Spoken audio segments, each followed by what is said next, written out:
Give it a few seconds just in case. But if you guys can see me, let me know what's up.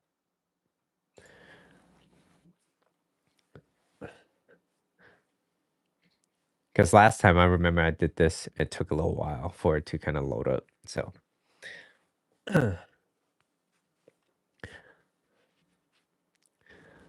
right. I think it should be good. I'll give it about 30 seconds. Okay. So let's talk about it. Let me lower down some of the volume. Testing, testing. Okay. All right. So let's talk about it. People will do more to avoid pain than to gain pleasure. Okay. And that's why a lot of people they're not actually rejecting relationships. They're rejecting the possibility of getting hurt again. What's up, Tracy? There's a difference between being at peace alone and building this type of emotional wall that's so high, basically, that nobody could really reach you. You're basically unavailable. So, if you're new here, my name is Mitchell, and in today's live video, I'll be talking about you're not avoiding relationships, you're avoiding pain. And so, the first thing I would like to talk about is being comfortable. Being comfortable alone is strength. Rejecting love completely, on the other hand, usually comes from a place of pain. Okay. So, one of the quotes that I really enjoy was I think it came from Jim Rohn, forget. But he says, walls that keep out disappointment keeps out happiness. And so a healthy person can enjoy being single without becoming bitter towards relationships, right? So there's nothing wrong with saying, I'm happy being alone. I'm focused on myself right now. Like I'm focused on my purpose, the things I need to do. I want to build myself up and I don't need any type of validations. So that's coming from a place of emotional stability. But there's a big difference between I'm okay being alone versus love is pointless.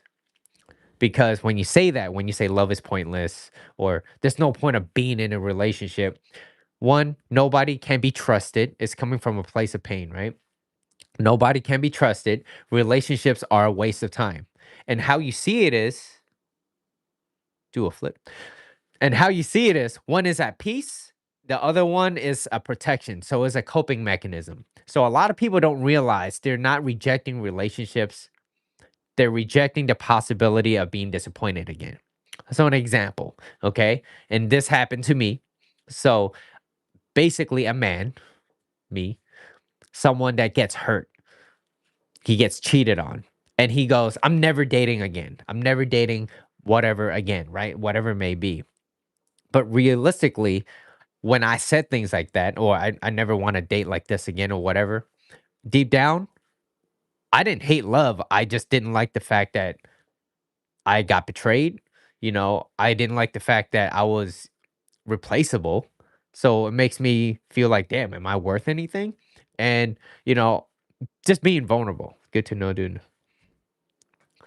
So usually that fear, okay, usually that fear is disguised as this type of independence. So what I would like to say is being single because you value peace, that's coming from a healthy place. Rejecting connection because you fear pain is this type of emotional armor.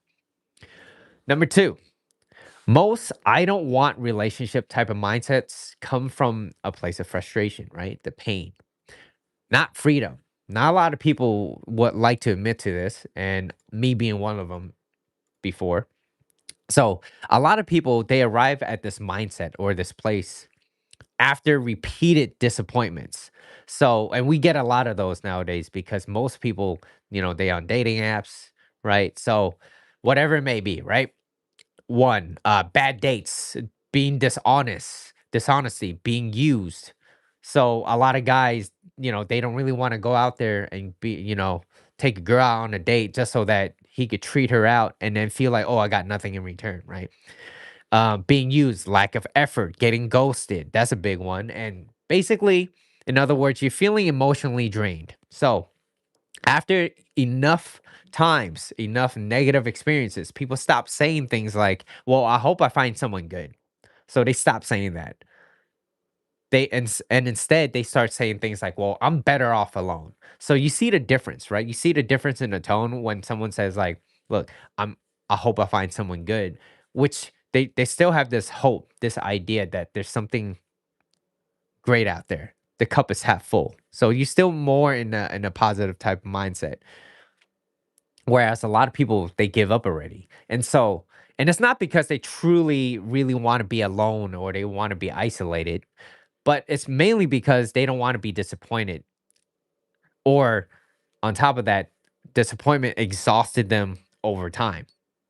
So, what I would like to say to that is love isn't hard to find, okay? Love isn't hard to find. It's just that sometimes people choose not to notice it. And let me explain, okay? So, and if by love I mean I'm talking about genuine care, someone that really cares about you, someone uh connection, patience, okay? Loyalty, understanding you, being at peace, having someone consistent, being, having that type of consistency, then yes, a lot of people will overlook that nowadays. Because when they say things like that, they say they want, loyalty, but then again, they're constantly chasing this type of validation. Or they say they want peace, but yet they're addicted to this chaos. Like, I need stimulation in order to feel something. If I don't feel it, you're boring, right? And so consistency, right? And so they confuse that with unpredictability with excitement. Let me see what y'all talking about. What about the feeling of wanting something, but also not at the same time? If that makes any sense. Um, can you clarify? Maybe explain a little bit more. So, on the other hand, love could be hard to find, okay? Because here's why. Not everyone has access to emotionally healthy people. Not everybody has access to that. And what I mean by access is, have you worked on yourself? Because if you don't work on yourself, you're not going to notice someone good that comes into your life. And if you just so happen to stumble around, someone that is really honest, really caring, that loves you and cares about you, but you're not ready for it, you easily push them away. So that's what I mean by by access to emotionally healthy people. And also on the other hand too, which is not everyone is healed enough. Not everyone is healed enough to give that type of love properly. Because if you give it to somebody that don't deserve it, they think like shit. So one, they could think like, well, I don't deserve this. Why is this person treating me so well? So they think things are too good to be true because they deep down they feel like they don't deserve it. And it's just a lot of it comes from a place of frustration, right? So frustration, it changes a lot of perspective from a lot of people. And when someone has enough painful type of experiences, they stop seeing relationships as opportunities, and then instead they start seeing it as risk. Oh, it's risky to be in a relationship. It's risky to, open myself up and then being vulnerable only to get cheated on again. It's like, the law of attraction. That's something I truly believe. If whatever you fear the most, that's what you're going to attract the most. And so most people play with this, or they live in this type of mindset where things are too good to be true. It will never happen for me, things like that. And so that's why so many people become avoidant of relationships because they got tired of this emotional instability of others. And so now let's push it a little bit more, right? Where society tells people what they should feel instead of helping them understand what they should actually feel or what they actually feel. So, an example, people are constantly told like, "Oh, you need a relationship to be complete. Like you can't be alone forever. You need to be in a relationship to be complete." Or, another extreme, which is you should never need anyone. You don't need anyone. I can see some truths to that. But these type of both extremes are unhealthy because society pushes a lot of certain identities, which is like independent woman, toxic masculinity, never settle, stay toxic free, don't catch feelings type of shit. And when they're constantly saying all these things, these, what we call these phrases, these words, right? people start to believe in it, in this whole idea, and they think like, oh, this is how I should actually feel. This is the right way of approaching things instead of understanding yourself. So people start performing emotions instead of understanding it themselves. And let me explain. And what I mean by that is a lot of people stop being honest about what they truly feel, and instead they begin acting how they think other people are supposed to feel, or that they think that, oh, this is more acceptable. And so someone gets hurt in a relationship, they start performing by being emotionally unavailable. So once you get hurt, you're like, nah, you know, I'm not, I'm unavailable. But deep down, they still want to be in a good, happy, healthy relationship. But then they pretend like, oh, I'm just not available because of whatever pain they got. Or someone, they fear being lonely, fear fears being alone. And so they start performing like, well, oh, I'm independent. Uh I don't need nobody. It's like if something great is presented, let's just say you're single, okay? Let's just say you're single. Someone great comes into your life. And I'm talking about that understands you, that listens, that pays attention to details. And this person isn't boring, okay, or maybe to whatever. And they treat you well. You have fun with this person. You guys connect well. Are you gonna say no to this type of person? Most likely not. If someone really, really good showed up, you're not gonna say that, right? Most people they they hide behind that because it's a cope. And so the reality is a lot of people, they're not asking, how do I genuinely feel? They're asking, what protects me the most? And so some people force themselves to act emotionally detached because vulnerability to them feels weak. Other forces relationship because they fear being alone.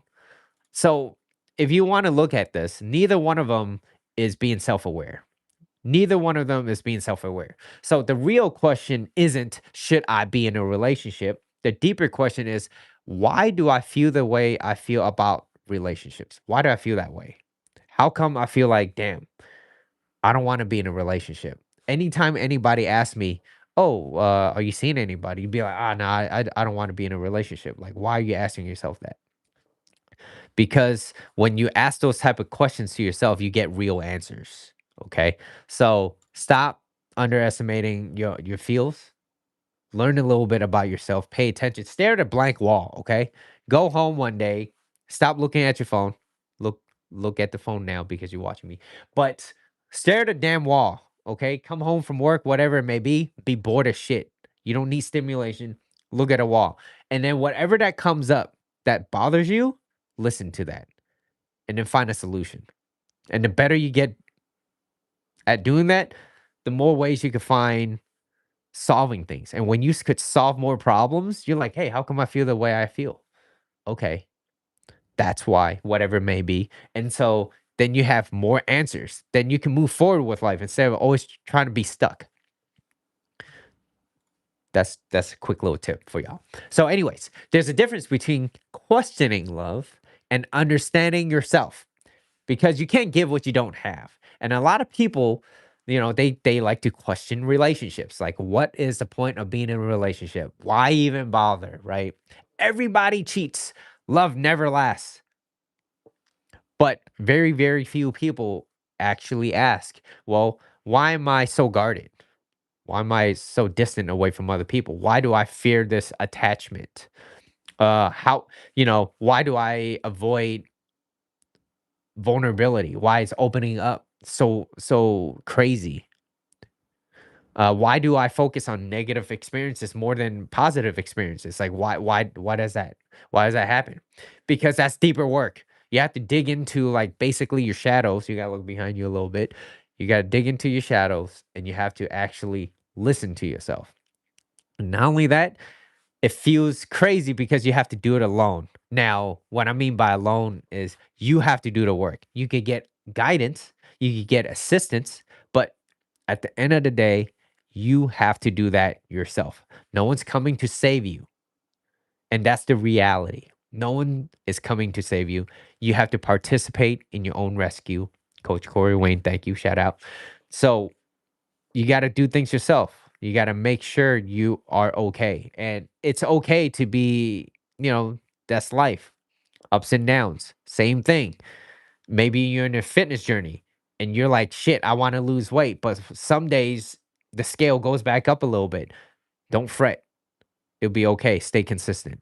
And so that's the boring part that not a lot of people are willing to work towards, is because they constantly need this type of stimulation so that they can feel something. Take a break. Take a step, take a break, and actually listen to yourself. It's gonna feel boring as shit. And on top of that, not only is it boring sometimes, you will get a lot of fear. You're like, yeah, maybe I shouldn't do this. It's too scary. So you stay in your bubble and you never expand beyond that. So you never grow. And that's why you start asking all these questions, So take a step back, listen to yourself, be honest with yourself. That's what if there's anything from this live that you're watching or this rerun, listen to yourself and see what kind of work one thing that you could do. Okay, whatever it may be. Why am I so avoidant? Why am I always so angry all the time? Whatever it may be, work on that. And if you're angry, behind anger is fear. Okay, so you're fearful of something. So, anyways, some people think that they healed because they stopped dating. Hey, shit, I'm healed. I don't need nobody. I don't need anybody. I love myself. Great. Great. So you stop dating. Okay, that's fine. But avoiding connection is not always healing. Okay, I'm gonna tell you that. Just because you avoided something doesn't mean you healed. You still gotta face whatever shadows you got. Look in the back. So emotional avoidance. That's what I'm saying. Okay, just listen to yourself. Emotional avoidance, take that out of your list. Focus on your own thing. True healing is being okay being alone, okay? Being okay alone. While still remaining emotionally open to connections if the right person appears. Because that's balance, okay? That is balance. Now, let me summarize it. Let me summarize it for y'all. Peace isn't pretending you don't need anyone. Peace is knowing you'll be okay alone while still having the type of courage to love without being bitter about things. That being said, thank you guys for watching, and I'll see you on the next live, okay? Peace.